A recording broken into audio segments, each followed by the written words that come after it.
Powered by Go Sports and in partnership with TSN, we welcome you to Season 3. This is Episode 6 of the Ray and Dregs Hockey Podcast, and it is presented by our title sponsor, Infinity. We're both loving driving our Infinity vehicles, and you can check their entire line out and book your contactless test drive today. It's so simple, infinity.ca. Infinity, conquer life in style. Well, Ray, where to begin? We are going to push headlines back a little bit because really the headline that matters most is trying to unpack everything that has gone on with the Chicago Blackhawks, Joel Quenneville, the Florida Panthers, obviously Kyle Beach and the allegations of sexual assault dating back to the Blackhawks organization in 2010. So where to begin other than there's never going to be enough done to make amends for what Kyle Beach has had to endure, both back in 2010 with the allegations of the assault and since then, the trauma that I'm sure he's wrestled with hour by hour. So a quick recap. Stan Bowman, Alma Isaac, they're out in Chicago. We know this. Joel Quenneville resigns as head coach of the Florida Panthers. Kevin Cheveldayoff remains under intense media fire, but he is still general manager of the Winnipeg Jets. Commissioner Gary Bettman, Deputy Commissioner Bill Daly on Monday hold an hour-long media availability. And really, as a participant, it stirred up more questions, to be frank. Questions that, the probing media, us included, are going to expect answers to in the near future. The executive board of the NHL Players Association, and for those who are watching or listening who don't know what that is the 32 player reps or assigned player reps, the alternate player reps on the conference call with the executives of the National Hockey League Players Association, obviously Executive Director Don Fehr. This call went approximately 2 hours, which isn't abnormal. That sounds like a lot for a conference call, but it truly isn't. And I'm told that the tone of the conference call was good. Not to say it was supportive of Don Fehr or Dr. Shaw, who will come under fire, again, based on their involvement back in 2010 or lack thereof, might be a better way to describe it. But what we know is that Don Fehr recommended an independent investigation. And I don't think that this will be dissimilar to what the Chicago Blackhawks employed, right? Where, Jenner and Block come in and they do a massive investigation. In the end, the report is 100 plus pages long, but the actual testimony was around 70 pages, but very, very thorough. And Fehr and company want this done to determine who knows what and why didn't the National Hockey League Players Association and the program that's such a big part of it follow up on Kyle Beach's cry for help in 2010. And talking to someone within the association, Ray, and I don't know if that's where you want to start, but let's actually, we won't start there, but talking to somebody within the association who had zero knowledge of any of this, including the PA's alleged involvement in 2010, they want to know who know, because they want to be cleared of any wrongdoing, especially those who have been with the association that long. So we'll get to that in a moment. So much to unpack. We're not going to do it justice here on a podcast, but we're going to try our best. And, it's impacted everyone to some degree. And Ray, for you, how has this story and the power, the magnitude, the emotion of that courageous interview that Kyle Beach did with TSN's Rec Westhead impact you? How has it impacted you or your family, for that matter, to this stage? Well, I mean, impact us is secondary to how it's impacted Kyle. I've known of Kyle Beach since he was about, 14 or 15 years old, playing his minor hockey in Kelowna, BC. He was this big, powerful, mean forward, and went to the Western League and was Rookie of the Year with the Everett Silvertips and as a first-round draft pick. And then, his career doesn't go where a first-round draft pick's career goes most of the time. And, people are looking for reasons and finding reasons and trying to I don't know, identify the possibilities of why it didn't happen. Well, it goes to show you don't know when the door is closed what somebody's life is like. Like when they're not in the Right. public eye, what is their life like? When I'm watching that interview with Rick Westhead, I'm incredibly sad. I'm sad for Kyle. I'm watching him. Brave is the word, of course, been used a lot, but like to sit out there and talk about this with no filter is more courageous than, quite frankly, I could ever hope to be. Yeah.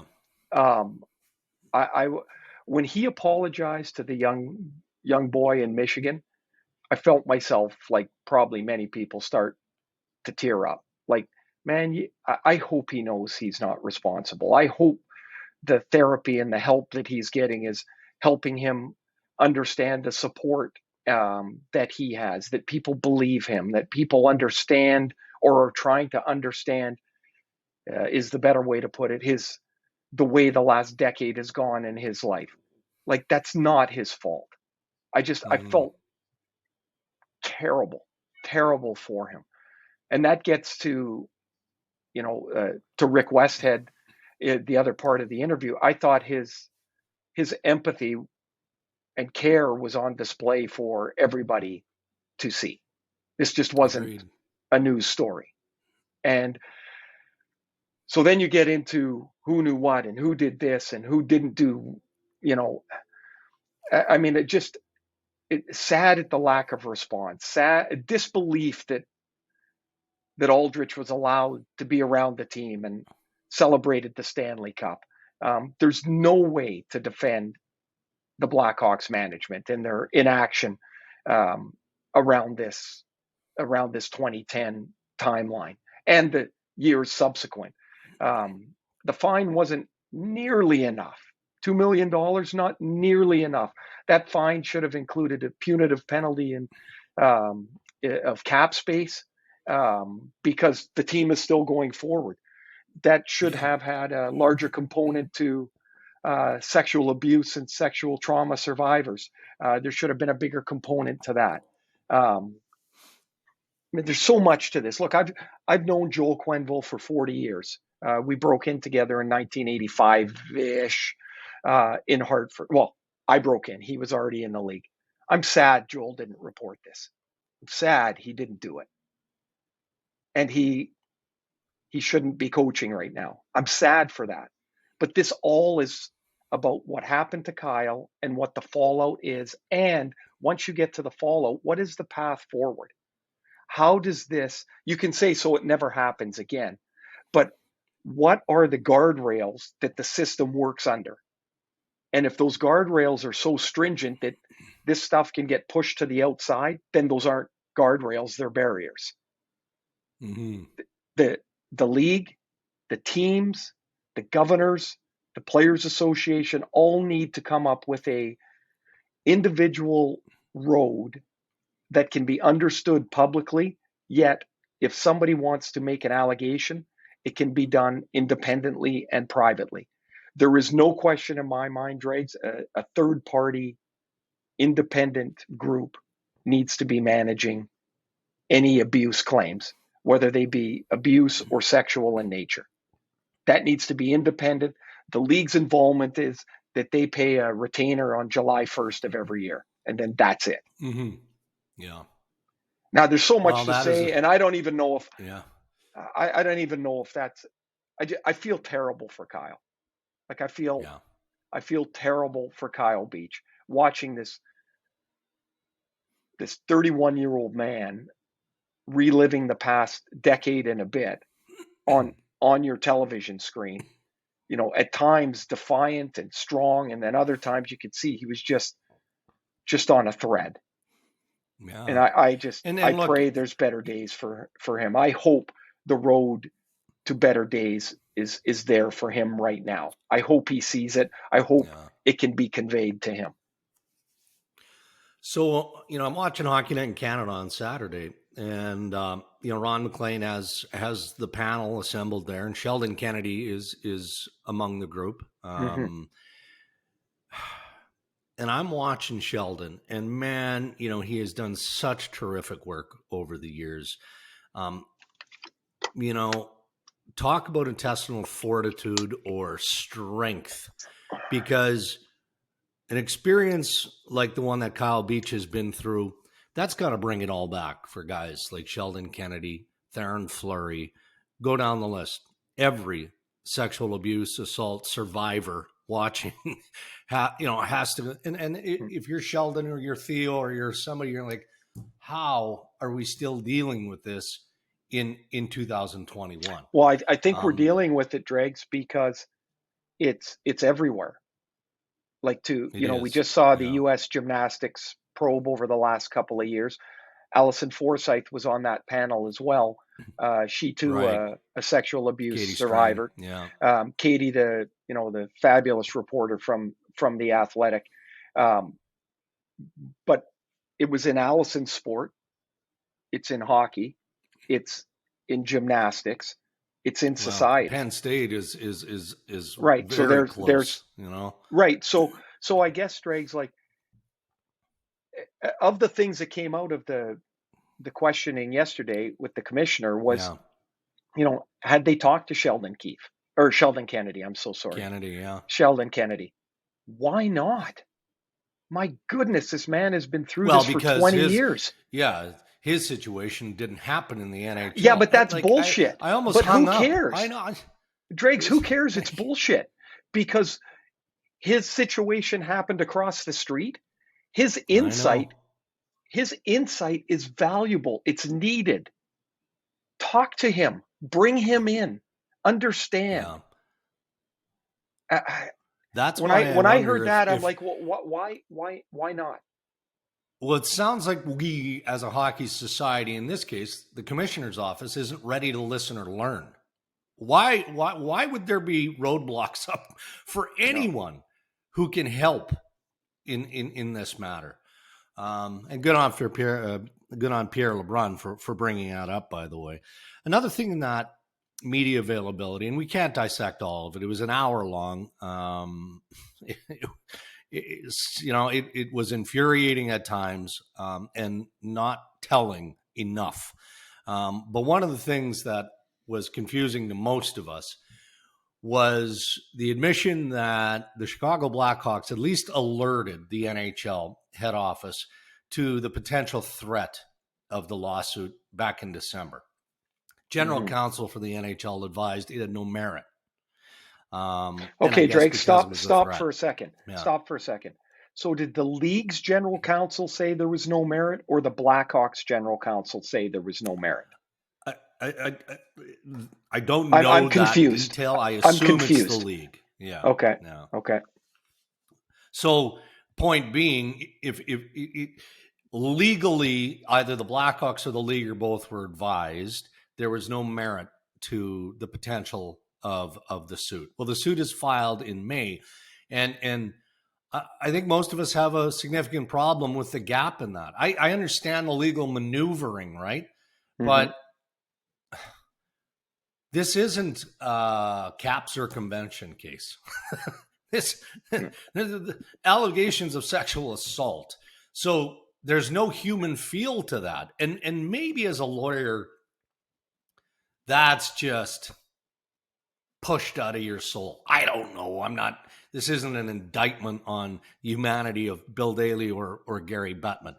But if you're reading that as the leader of the league in December, are you not going, nah, like this doesn't, no, this is no, this does, right or wrong, we've got to get to the bottom of this. You wait till May. I would assume if the general counsel says there is no merit to these claims, would at the very least not you push back as a lawyer to say, I would think, how sure are we?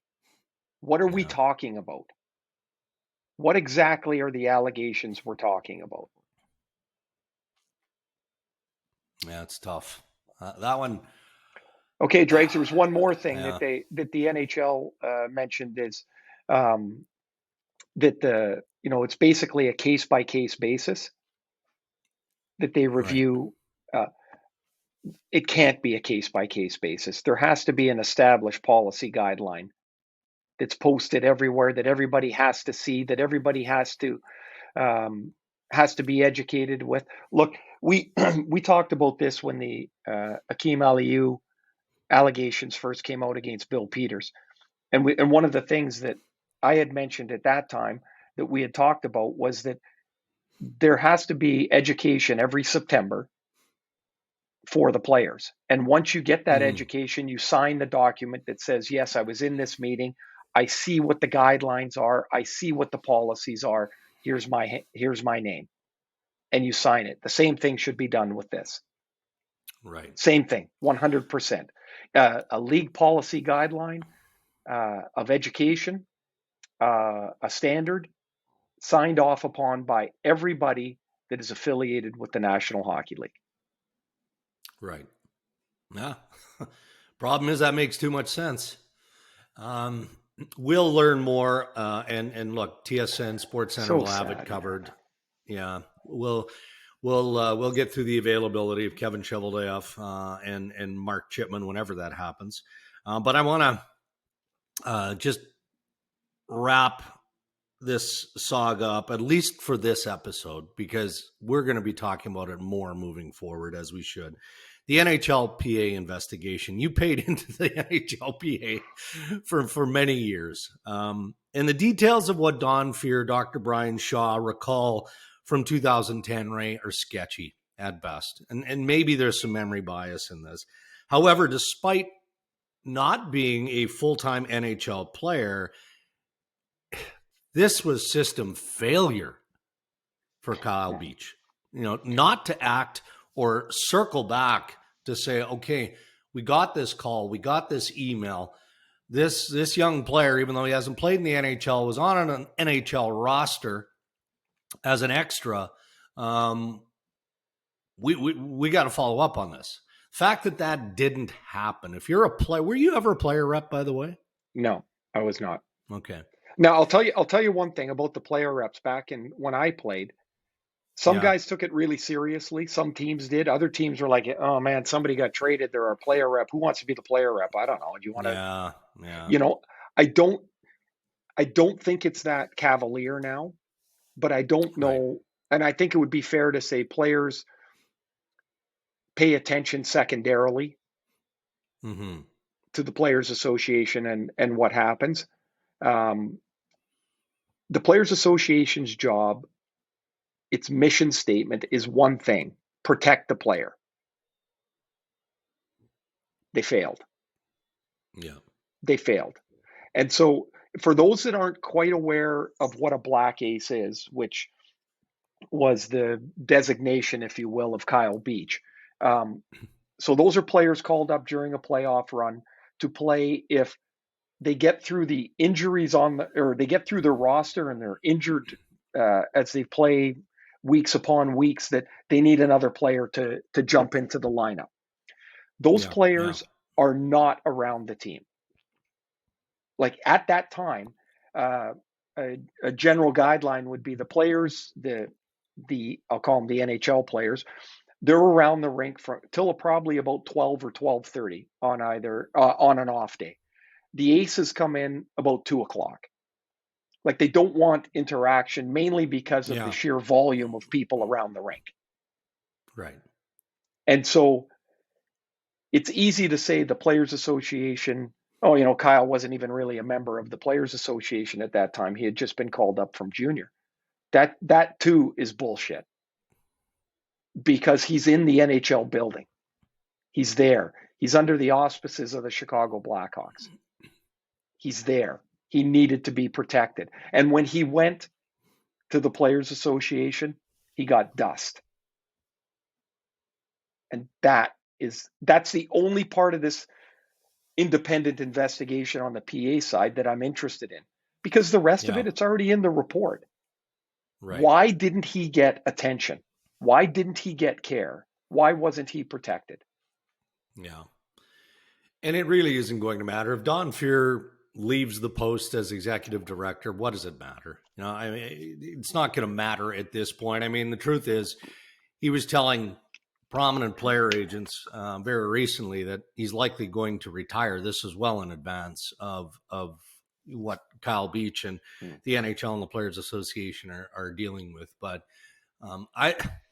the fact that Fair has, recommended the independent investigation, I mean, again, as I said earlier, at least this allows the process to identify who knew, who was involved, and who wasn't involved. Because there are good people at the NHL Players Association, Sure. right? Maybe would have done things differently had they known. So, again, one of the many reasons, one of the many layers to all of this that are going to keep it on our radar here on Ray and Dregs for the foreseeable future. But some good stuff happening around the National Hockey League, and feels like we need more of that. And we'll jump into that as part of our headlines, presented by our friends at Boston Pizza. You can check out their fall menu with past faves and the new craves. That's 3 yummy pizzas, and only available for a limited time at BP.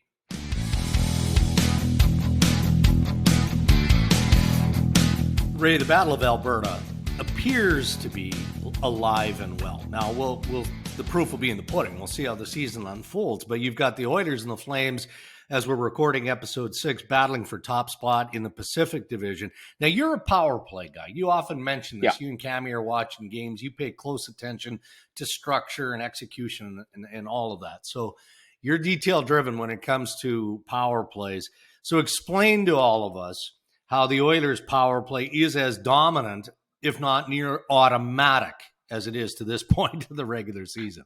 Well, you start with Leon Draisaitl and Connor McDavid. And if you could have those two guys, then you've got a pretty good power play. That's good. I watched last Saturday. I took my son Reese, who's 11. Our neighbor had seats on the glass, and he wasn't using them. He's like, "Hey, do you want them?" We're like, "Yeah, sure." We had an awesome night. We met some really cool hockey fans that were there, and we watched them from ice level. And you can see the panic in the penalty killers when they have the puck. And now, not when they're standing there, but once something's happened, there's been a shot, Hyman has gone and retrieved the puck like he did in Toronto for so long. He goes in there and he's all elbows and, and he work, gets the puck. Now they've got it. The penalty killers have moved. You can almost feel the panic because the puck moves so quickly. And it's, I think where teams get a little out of sorts is everybody has a particular place on the ice and the players end up in that spot. Mm-hmm. You can find Draisaitl on the goal line. You can find him in the bumper spot. You can find him in the shooter spot. Well, how the hell are you going to keep track of him? He's all over the place. And it's as soon as McDavid gets it and he starts going down towards the net on the left wing, you're cooked because he's either going to shoot it or he's going to zip something through the seam to Draisaitl, whose one-timer sounds like a cannon. Yeah. Like he doesn't have the big one-timer like Ovi, but it's that little mini, lean on his stick and Hyman was talking about on our podcast last week about that unorthodox stick he uses. It sounds different coming off his stick. The other thing they do on the power play, Dregs, and man, this is where other teams they're swimming uphill. They break the puck into the zone fast. They don't spend a lot of time fiddling around in the neutral zone. Don't get into the zone. They get in there. Now they get more time in the zone. More time in the zone means more shots. More shots, of course, likely means more goals. But 43%. Are you kidding me? It's ridiculous. And I said the other day, I got to say this too. When I'm not working, I rarely get to a game live. To watch McDavid as a fan was unbelievable. It was like listening to the people around us go. He'd get the puck and there'd be a little open ice and you hear like 4 or 5 people. Uh-oh. And there's really nothing going on, but you get pulled into it. You're like, something great could happen here. For sure. It was just awesome to watch him play like that. Just awesome. Wow, look, and it's not a surprise story because the Oilers and Connor McDavid have been great for a while here. The Oilers haven't been great, but they're starting to track in that direction. Calgary overachieving a little bit out of the gate, and how much influence is that of Markstrom being Markstrom good again? Well, look, this is the reason they signed him to that deal, right? Is that Yeah. he was one of the best goaltenders in the league in Vancouver the last couple of years there. I really felt that he was entering the prime of his career. Then he went to Calgary, a goofy season. He kind of stumbled around a little bit. He's been unbelievable, Mm-hmm. unbelievable in Calgary. They go on that road trip. They sweep it 5-0. Markstrom's 4-1-1. He's got a 957 save percentage. Looks like he's never going to give up a goal again. Like I know. he's so good. They come back home after that trip and they shut out Philly at home. That first game back, remember, is a disaster. Most of the time, it always is. They get another shutout. But it's not just that. Like Lindholm is off to a terrific start. He and Mangiapane have 7 goals each. Cool. Johnny Gaudreau looks terrific.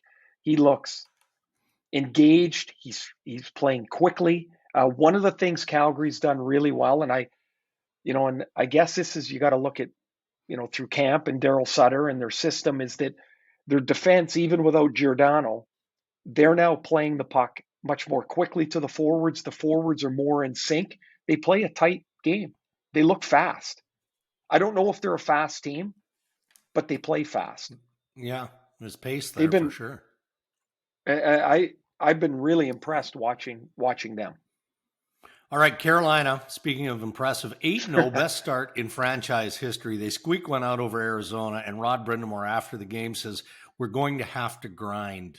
I mean, you're 8-0. Freddie Anderson, feel good for Freddie. I mean, he was kicked around in Toronto. Some of it deserved, of course. Couldn't stay healthy, all of those things. He's won 7 in a row. 14 different players on that Hurricanes team, Ray, as we're recording, have at least 1 goal. This is a well put together organization right now. It's funny. It wasn't that long ago they were looked upon as, a threadbare organization, not much stars, not much prospects. Tom Dundon's ownership was under, I don't know, scrutiny, I'll say, because of the way he does things, which are a lot different than everybody else. Last time Don Waddell was a general manager was with our pesky Thrashers. Don had been around the NHL for a while. Ron Francis is let go. Don comes in. All of a sudden, they've got terrific young players. Some of it left over from Ron. Some of it acquired since Tom Dundon and Don Waddell took over. They've got a star in Sebastian Aho. He's just a star. Mm-hmm. Svechnikov is a beast. Man, he's good. Freddie Anderson has been the type of goalie they thought that they were going to get in Toronto. Now, maybe, just maybe, the Hurricanes play a style of game that's more conducive to the goalie being good as opposed to the way Freddie had to play in Toronto, where not necessarily giving up 45 shots, but man, they gave up some really great chances all the time. So it all fits in Carolina. They've done a tremendous job of engaging a fan base, making them connected to the team, having fun. We see with their social media stuff. I thought they were going to have a really difficult start because one of the things that happened in Carolina was they had to make a pretty hefty turnover to their lineup, and they had to replace Dougie Hamilton. They replaced both goalies. Last year, they were 4th in goals against average and 3rd in save percentage, and they replaced both goalies. Yeah, because it wasn't going to work for them. And look at so Mrazek went to Toronto, and Bernier went to Detroit, and so now you've got Anderson, and Ranta hasn't played that much, but man, you're like, geez, I think they're pretty good again. They're a good team. 8-0, man, I can't be better than that. Florida off to a real good start. Obviously dealing with a tremendous amount of adversity there. When Joel Quenneville steps aside, through the allegations involving Kyle Beach, I checked in with the Panthers, and the response I got on the appointment of Andrew Brunette as interim head coach was, look, we're not going to do anything reactionary. They wanted to get through the weekend. Well, they're now through the weekend. And then just kind of let things settle a little bit. Mm-hmm. So, Andrew Brunette probably better than most, historically speaking, real sharp hockey mind, funny guy. So I'm wondering what you think of even the interim appointment of Brew as head coach now of the Florida Panthers, and whether this is something that Bill Zito and the Panthers should consider long-term. Well, it was hard to be happy given the circumstance for Brew to become the head coach. But I was happy that he was getting an opportunity to do it. And one of my favorite teammates of all time, like honestly, one of the funniest people on the planet. Here's another thing about him. He didn't make the NHL till he was 27. He scored, led the American League in scoring. Not fast enough. Right. 27 before they expand to Nashville and Brew gets an opportunity. Then he ends up in Minnesota, another expansion team. Then he ends up in Atlanta, another expansion team. Scored the last goal ever on Patrick Waugh in Game 7 against Minnesota in overtime. And I said to him, Waugh must have looked at that highlight clip and said, if Brunette deked me, it's time to retire. And so Brew ended up playing 1,000 games. So my point, Dregs, is that he was a grinder of the game. He loves the game. He loves the nuance of the game. He's a fantastic people person. I think he would be a really good head coach. Now, would they continue to allow him to be the head coach, or do they look at some other more tried and true guys? Because, man, this is a good team. Like, are you comfortable enough with a man with 2 games of head coaching experience now to be your head coach? I don't know what Bill Zito will find there. Yeah, and you've got the relationship historically with Bill Zito in Columbus and John Tortorella, hence the John Tortorella speculation, the possibility. I don't know whether he's a fit there. Some of us in the media always look at Torts as potentially being the closer, right?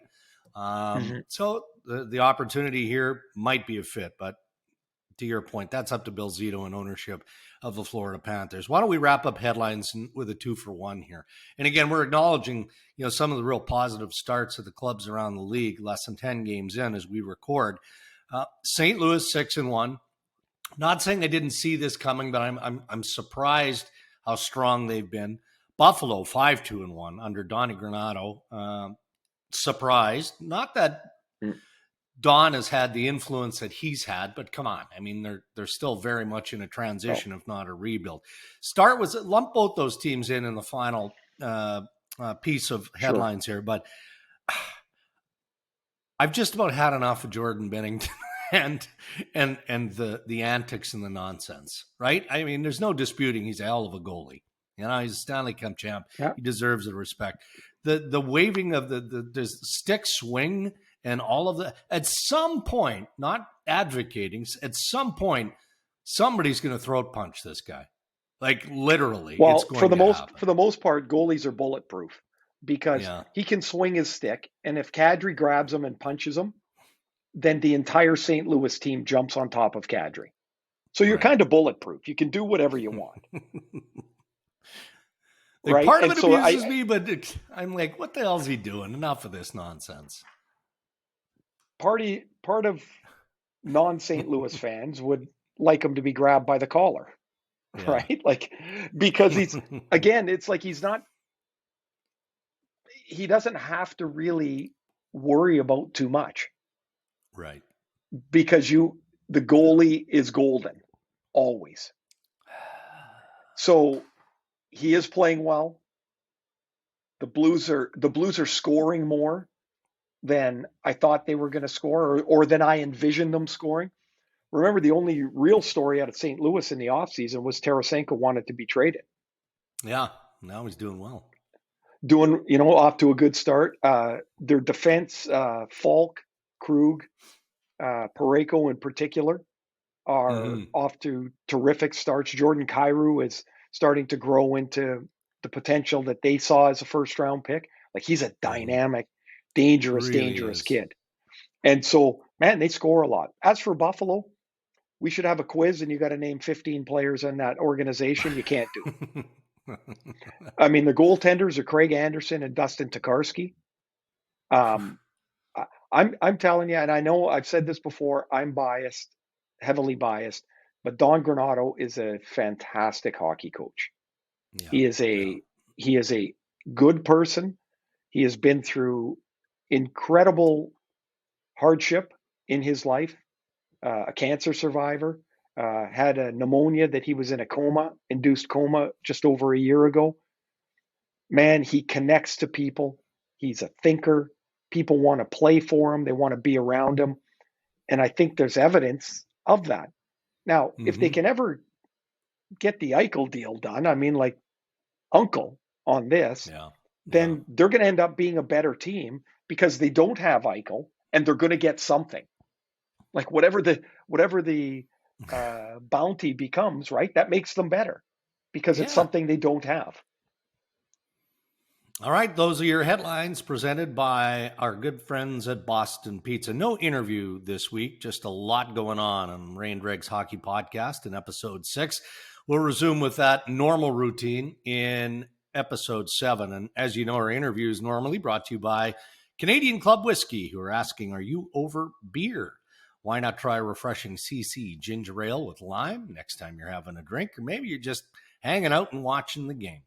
Stay with us. The Rain Dregs Season 3, Episode 6 podcast presented by Infinity continues.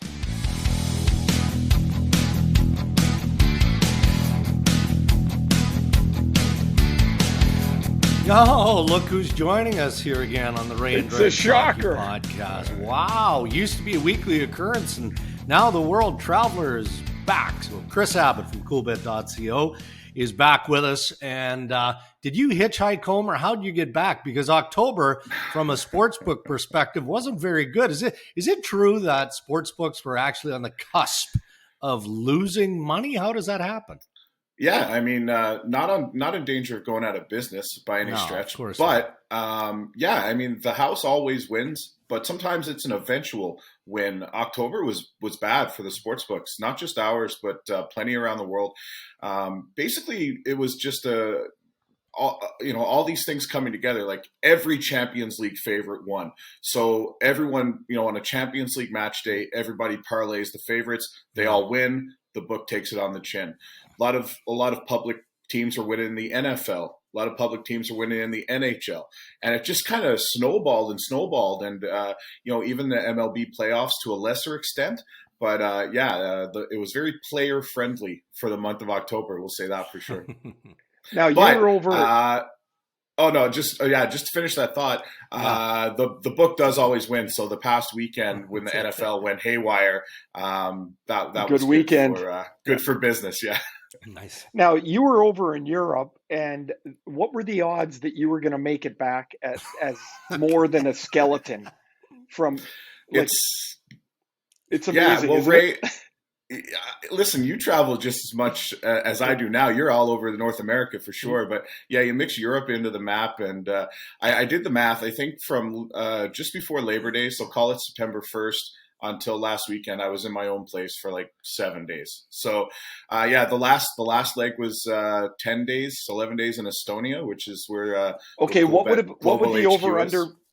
would the over under have been on hours of sleep per night you were getting there? Over there, I would say 4.5. Yeah.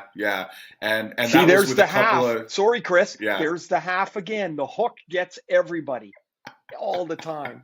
Yeah, and that's why we do it. People love to bet the over, but the under would have cashed on a number of situations there. There was one night it was under 0.5. So it was, man. you got to do what you got to do. What are you going to do? our company's great. They hired like the biggest DJ in Estonia through this this gala party, and I always say when I'm in Europe, like Canadians, we think we know how to party. We do not know how to party compared to our European counterparts. Yeah, there's some consumption there for sure. Sorry, Dregs. I was going to say Houston Astros are now they're on the hunt again. What do the odds look like for a 3-1 series comeback for them? They've already won Game 2 as we tape this. Yeah, it was looking bleak, especially. So I bet them in game that would have been 5, and then of course the grand slam in the first inning. I was like, tearing up my ticket again, walking out the door. But so that worked out. I think they would have been like a 10-1 to come back and win the series at that point. So it's obviously a little bit smaller now, probably 4 or 5-1, especially with 2 games at home. So it's exciting. The worst part about being in Europe is you miss primetime sports in Canada and the United States. So I'm really looking forward to watching the last couple of games. But yeah, back to those nights in Europe, it felt like there was somebody banging on a trash can inside my head all night.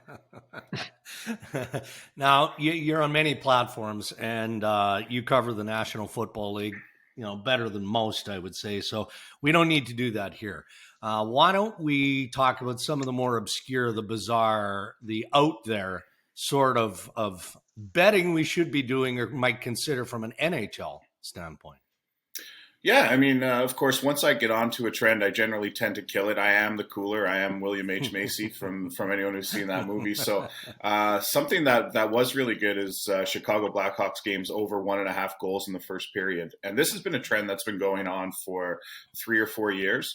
A team that plays a little bit loose on the defensive side of the game, and they have some offensive firepower. So I think going into last night, as we record this against Ottawa, they'd allowed the most goals in the first period, and Ottawa was tied for 7th for the most goals in the first period. And of course, it was 1-0 after 1, so I lost that bet. But little things like that. So sometimes when you look at the head-to-head matchup, it's like, well, who's going to win this game tonight? And you can do your usual projections and prognostications. But a lot of times, if you dig a little bit deeper into the offerings, like a lot of games, there's like 100 bets available to make.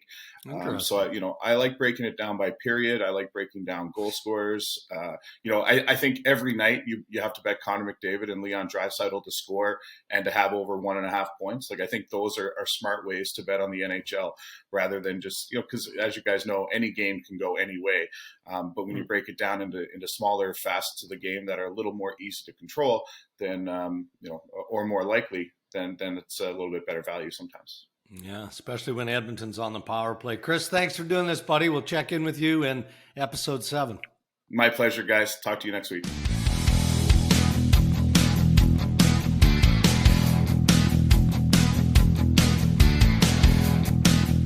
Ask Ray and Dregs anything. Fire your questions to us on Twitter, Instagram, at Ray and Dregs, or on our website, rayandregs.com. Ask Ray and Dregs anything is presented by Endy.ca, the 2021 winner of the best mattress in Canada. Oh, loaded question out of Instagram. David.fung.7. Ray wants to know, and now be mindful of time here because this is a big loaded question. How do you fix the Canucks, Ray? Well, Elias Pettersson starts to play like Elias Pettersson as opposed to the guy that is wearing number 40 right now. And just my evaluation is he thinks he's trying hard. He thinks he's doing the right things. He's not doing enough. He's not what he was. You remember him as a rookie, Dregs? I thought he had a lot of Pavel Datsyuk in him. His ability to make people miss, but also when he didn't have the puck, how he went and got it. He doesn't do that anywhere near as well as he used to do. So Pettersson is, he's got to get on track. Their big boys have not really shaken loose yet. There seems to be a stress around their team. And I'm talking about Miller and Besser, and Horvat's had a good start. Garland has had a couple of good games, but they're built as a top 9 team, and they're just not getting very much from them. They don't score. They their defense is a problem. And one of the reasons it's a problem is I think we look at defense as, just in the way they defend, but they facilitate the offense, right? Like if they don't move the puck, then the offense can't get on track. Well, how are they going to move the puck with some of the personnel they have? I mean, Oliver Ekman-Larsson's been really good. Tyler Myers has been fine, more than fine. Quinn Hughes has had a good start to the season, I would say. Not a great start, but a good start. Yeah. And then after that, you get thin. Yeah. Travis Hamonic will help a little bit, right? Yeah. Yep. So there's my answer. You got to get your big boys rolling. Okay. Their power play has been terrible, but a lot of that can roll through Pettersson, and he, quite simply, you're paying him $7 and a bit million. He needs to be more than this. From Twitter, we've got a Department of Player Safety question from @TrueFanNet. Says, hey, Ray and Dregs, love the show. My question, why does player safety in the National Hockey League not hold all players accountable for malicious hits?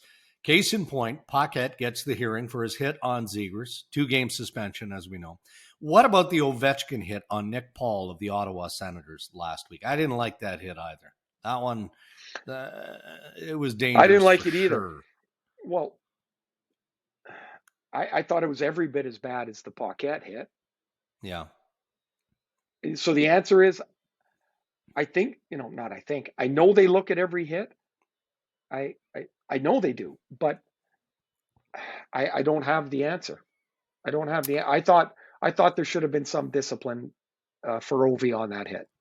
Yeah, I don't think it's a problem. I understand how the Department of Player Safety, because I know these men well, go about their business, right? And everything is defined. Yep. Everything is defined.